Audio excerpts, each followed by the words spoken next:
Shelby back in the house. About to do an alternator swap. The bad boy right there. I want to get a higher amperage alternator because I'm running 5 gauges on the inside. Got the MSD box, got the HID headlights down here, electric fuel pump, and the main reason why I want to change it out because I'm about to pull out this direct fan and put 2 electric fans on there. So all that put a load on the alternator. This alternator, it works, but like I said, I just want more power. I want to get more power out of it. This one, they got this big old pulley on there because I kept throwing belts back in the day. So we put this pulley on here and it helped out. I no longer throw belts. But I'm gonna take that alternator off. It still works, but like I need more power. So I got a matter of fact, it's chrome. I got a chrome alternator because I already did I did an engine swap, and I got a little bling in here now.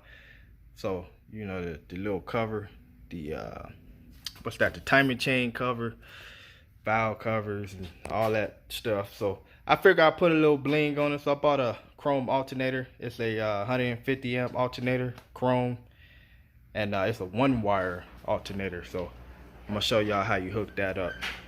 And at idle, I believe this alternator is only putting out like 12 point something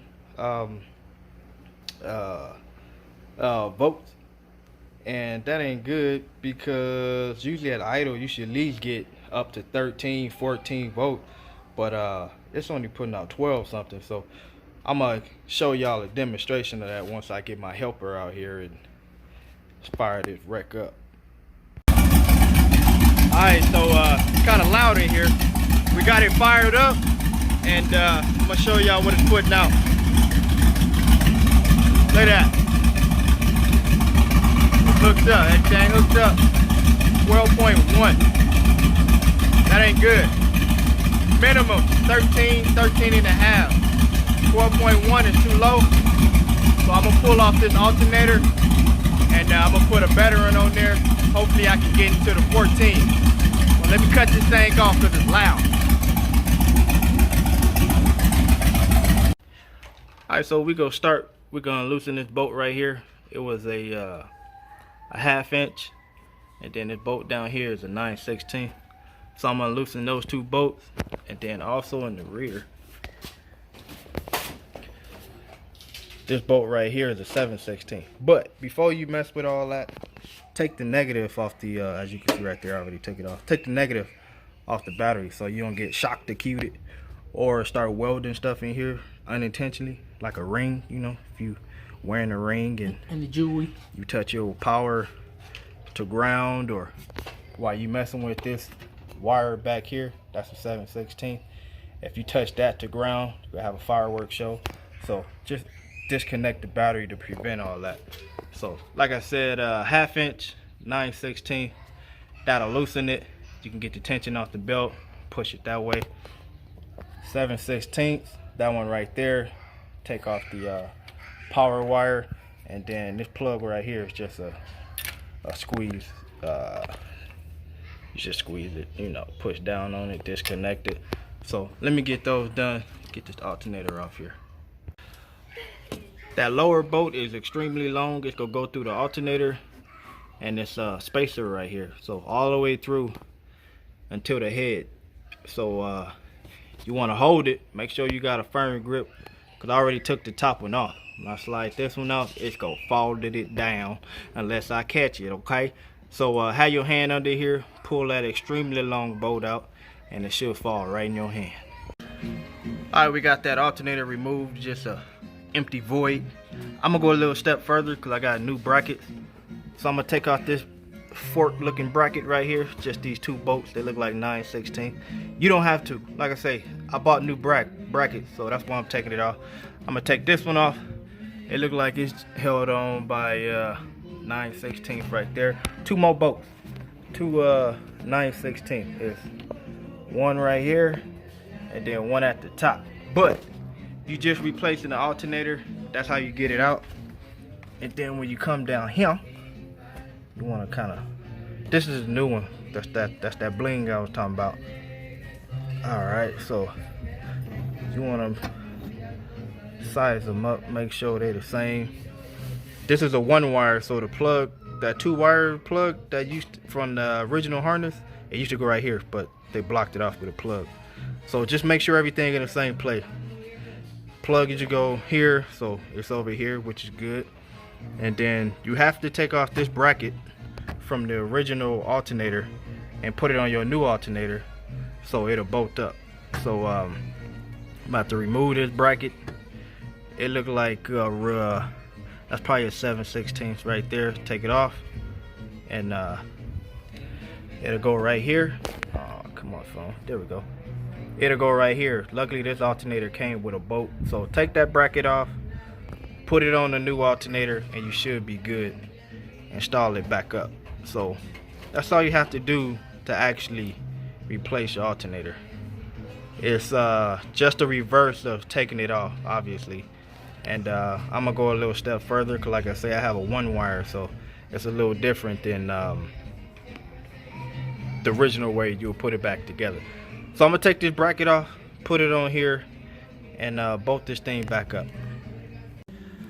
Alright, these are the brackets that I put on. Where's the original one at? I don't even know. Oh yeah, the ones that was on here was black,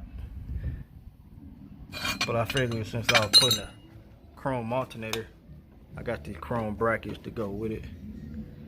So threw those on. Now I'm gonna line up the alternator, make sure everything fit. It's just because they look the same don't mean it go fit the same. So let's find out. Alright, so I got the alternator back in. The brackets lined up pretty good. I have them loose because I need a belt. My belt is too big because I had that big pulley on that other alternator, so I need to run and get a belt. This right here is the 1-wire alternators. They say it's good to run a ground wire. So what I did was, under the bottom right here, I ran a ground wire off the engine block. This is also where the negative battery terminal goes. So this wire right here, I ran off this bolt off the engine block. It's going up, and I'm gonna ground the alternator once I get a belt. All this is all loose, so that's gonna be my ground. And it's a 1-wire, like I stated. So what I did, I had a 4-gauge wire, and it's going from, give me 1 second, I'm gonna turn some light on. Alright, got some light. Now I got a power, not the red one, that one's going to the starter. You can also run the power wire to that the starter also, but it's best to put it to the power on the battery.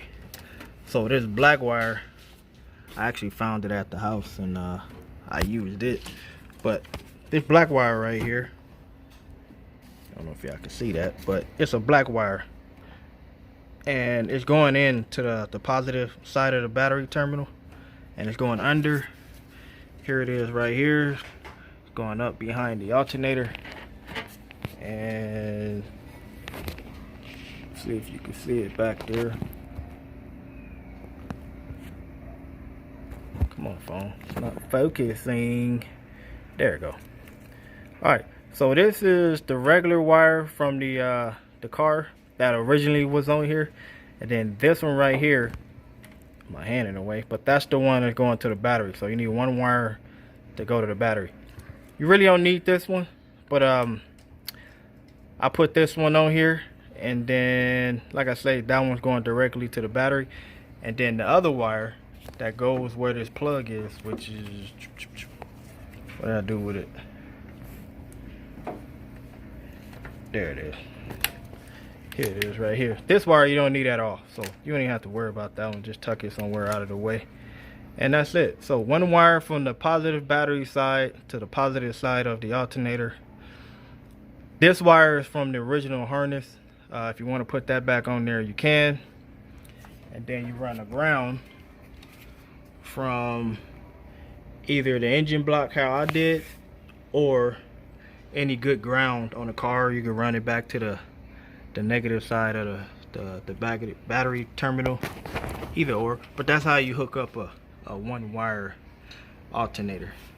So actually, If you ask me, it's like a 2-wire alternator because you need 1 wire for the positive side, and they always say it's good to run a ground wire, even though the alternator is grounded through the brackets.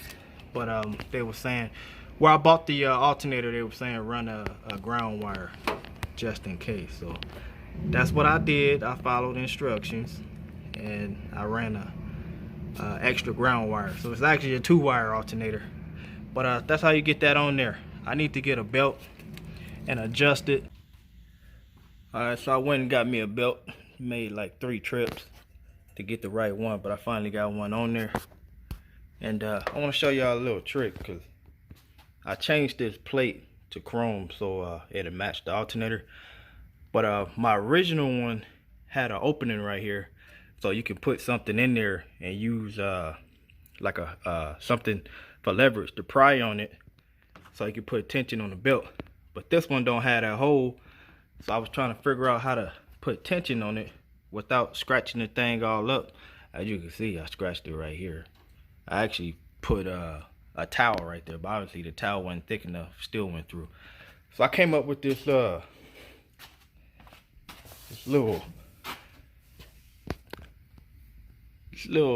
what it is a scissor jack. And then it's the handle to one of my little mini jacks. So I put the handle for the jack, as you can see, it went up under here. I put a rag over it so it wouldn't scratch up the alternator, but it go up under there.